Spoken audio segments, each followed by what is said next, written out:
Est-ce que tu veux devenir nomade digital? Est-ce que tu rêves d'être libre géographiquement et temporellement? Alors tu es au bon endroit.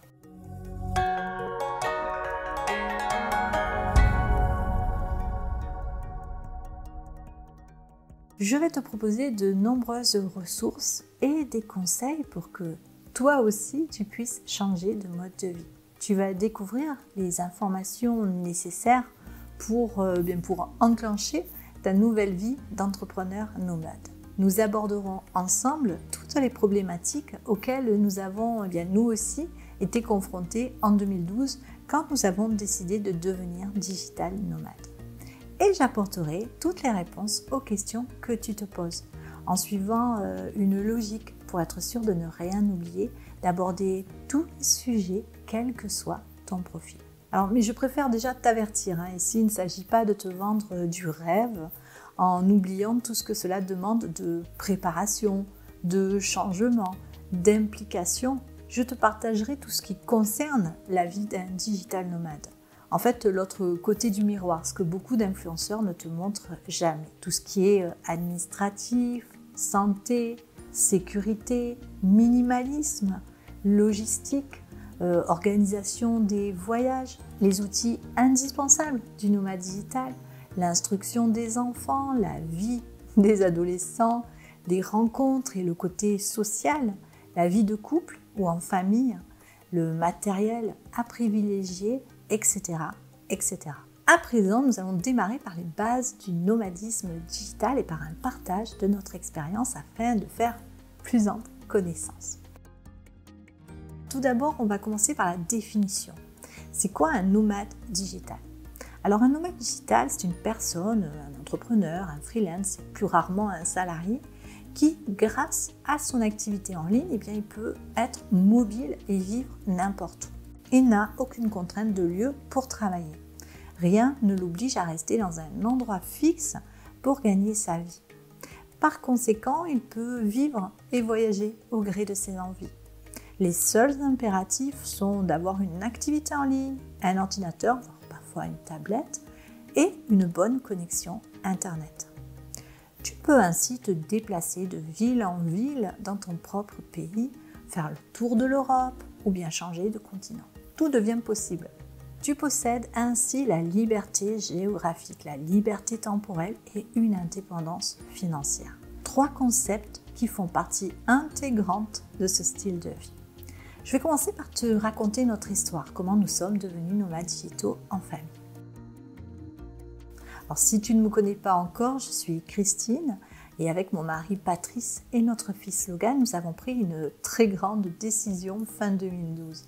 Tout plaqué, ou presque, pour devenir une famille nomade et digitale. C'est un livre, La semaine de 4 heures de Tim Ferriss, qui a provoqué le déclic. Alors à l'époque, nous gérions une boutique en ligne de création graphique. Nous exercions cette activité professionnelle de chez nous.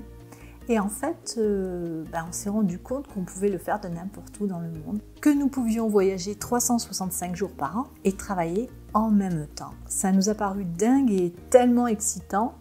Et du coup, en faisant mes recherches sur le sujet, je n'ai trouvé que des célibataires ou de jeunes couples de nomades digitaux, mais aucune famille française ne semblait avoir tenté cette nouvelle vie nomade et numérique. Alors bien sûr, depuis, cela est devenu plus populaire, mais en 2012, c'était considéré comme assez marginal. Nous avons dû inventer un nouveau quotidien en famille, mais aussi en tant qu'entrepreneur du web. Avoir une bonne connexion et surtout une organisation irréprochable. De cette façon, nous pouvions gérer notre entreprise à distance. 7 mois après la prise de cette décision, nous avions tout mis en place sur le plan personnel et professionnel et le 31 juillet 2013, nous avons rempli le coffre de notre voiture, quitté le Var et nous avons pris la route pour la région bordelaise. Alors notre logistique était la suivante, loger dans un Airbnb en sélectionnant des logements avec certains critères comme une bonne connexion Internet et une machine à laver et changer de lieu tous les mois. Alors ce choix de durée nous semblait le plus approprié. L'objectif de cette nouvelle vie n'était pas de bosser 7 jours sur 7. On voulait avoir du temps pour faire des visites et nous retrouver tous les 3 pour partager plus de choses ensemble. Nous avons testé notre organisation pendant 3 mois en France, puis nous avons pris l'avion pour le Maroc pour 1 mois. Le test ayant été concluant, nous sommes ensuite partis pour un tour de l'Europe. Mais en janvier 2017, suite à la fermeture de cette entreprise, nous avons dû revoir notre organisation. Moralement, nous avons assez mal vécu la perte de notre boutique. Cela faisait quand même 11 ans et demi que nous mettions tout notre cœur et notre sueur dans cette activité, donc ça a été une énorme sensation d'échec. Nous avons dû à ce moment-là repartir de zéro, puisque nous avions tout perdu. Et la seule chose dont nous étions sûrs, c'est que nous voulions à tout prix poursuivre notre vie nomade. Mais pour ça, il nous fallait une nouvelle source de revenus très rapidement. Cette activité, ce fut la rédaction web. En 90 jours seulement, Patrice est passée de 0 à 2000 € de bénéfices. Depuis, notre quotidien d'entrepreneur nomade est devenu plus magnifique encore car cette activité nous offrait plus de liberté. Cela nous a permis de voyager dans les plus beaux pays et villes d'Asie du Sud-Est, la Thaïlande, le Vietnam, la Malaisie. Nous sommes allés à Hong Kong, à Singapour et même au Japon pendant 2 mois et demi. Mais également, nous avons pu vivre au Québec et à Hawaï. C'est parce que nous avons des activités en ligne que nous pouvons vivre où nous voulons.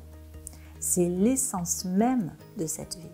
Mais cette existence n'est pas faite que d'avantages. Elle n'a pas que des côtés faciles comme certains désirent le faire croire.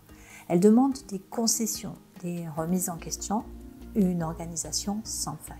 Cette façon de vivre encore hors norme pour de nombreuses personnes nécessite d'avoir un certain état d'esprit. Nous ne sommes pas en vacances perpétuelles. Nous ne sommes pas dans un tour du monde classique.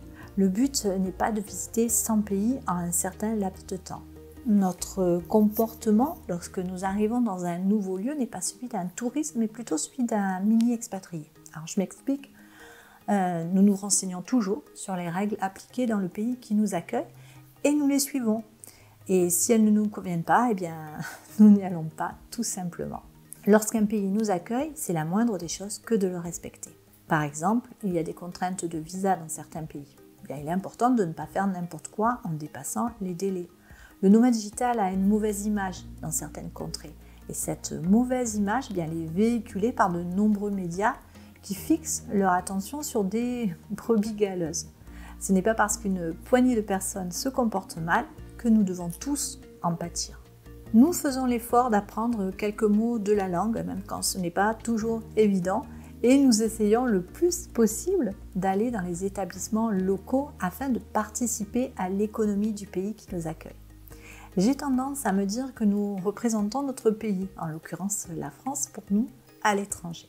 Et je n'ai pas envie de donner et de laisser une mauvaise image. Alors non pas que je sois patriote ou chauvine, pas du tout. Simplement, c'est une question de respect envers les autres et envers moi-même. Alors lorsque nous louons un logement, nous en prenons soin comme s'il s'agissait de notre propre logement.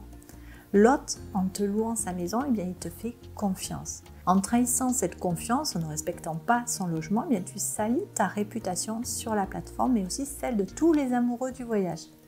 Tu dois également être curieux envers le monde qui t'entoure, t'enrichir des rencontres et des expériences que tu vas faire. Et pour finir, je vais te parler de l'état d'esprit professionnel d'un nomade digital. Comme je le disais, il est préférable d'avoir une activité avant de partir sur la route. Parce que démarrer un business tout en voyageant, c'est assez compliqué. Et encore plus si tu n'as pas l'expérience digitale nécessaire. Être entrepreneur est déjà à la base quelque chose qui demande beaucoup de discipline, d'autonomie et de motivation. Alors être entrepreneur et nomade, tu imagines bien que cela t'oblige à être encore plus consciencieux et attentif à ton organisation de travail et de déplacement.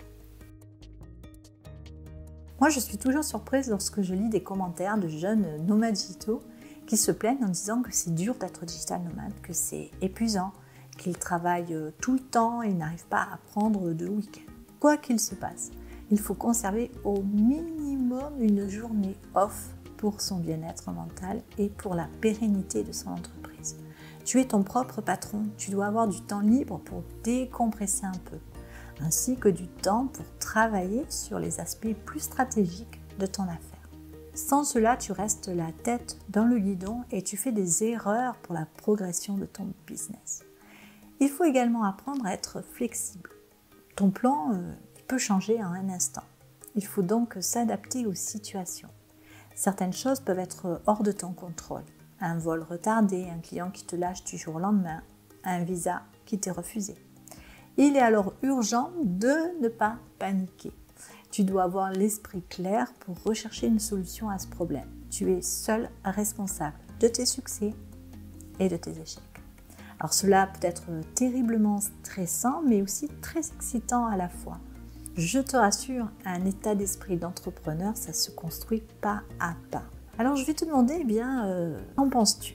Es-tu prêt à te lancer dans l'aventure du nomadisme digital? Après tout ce que je viens de te présenter, si ta réponse est oui, je t'invite à t'inscrire ci-dessous à notre liste de contacts privés afin d'être averti de la parution du prochain contenu de cette formation totalement gratuite pour devenir digital nomade.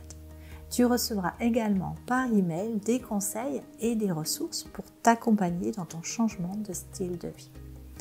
On se retrouve très vite pour la suite de cette formation afin de t'accompagner dans ton projet de vie nomade et digital.